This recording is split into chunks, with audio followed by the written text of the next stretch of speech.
Another high-speed train accident in China. It happened on Saturday. 38 people killed. More news on high-speed rail in California.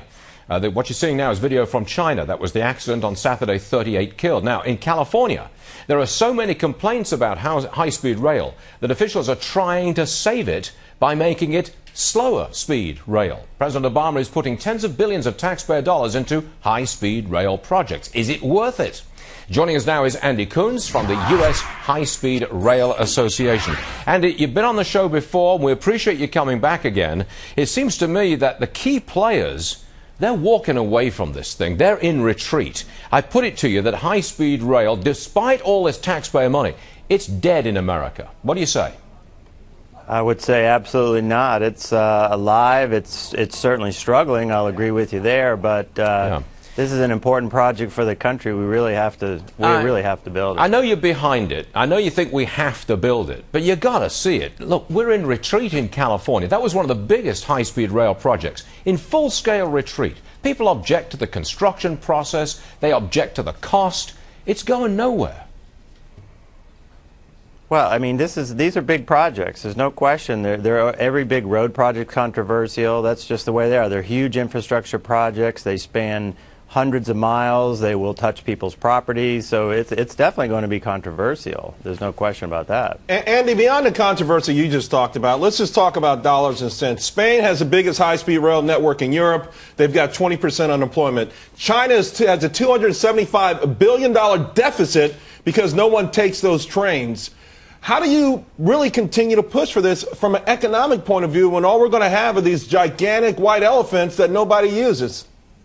Well, actually, that's not true. China's trains are full. Many of them are sold out. I mean, they're safe systems. They're in operation all over the world. They've moved billions and billions of people. So, Andy, I mean, I've got to tell you, we've done our research. We've found only 2 high-speed rail lines that may be profitable. One line in France and the bullet train, just one line of it, in Japan. And that's not even taken into consideration the subsidies which those 2 rail lines essentially receive from governments. It's not profitable, Andy.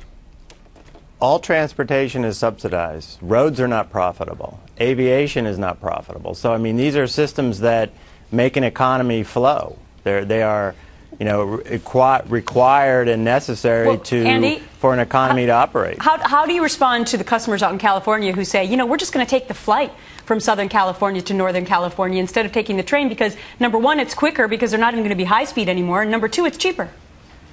Well, they are going to be high speed. I don't know what you're talking about is not going to be high speed anymore. That's an 800-mile system. It's not built yet. So obviously they're taking flights today, but when there are trains to ride, as in other parts of the world, they will take the train instead of the plane. How much is it going to be spent on that 800 miles in California? The projected cost is around $45 billion. $45 billion. That's a projection made today, which California doesn't have, which the federal government doesn't have, and it may well be a whole lot more than that. You think it's still going to go forward? You do? I do. Really?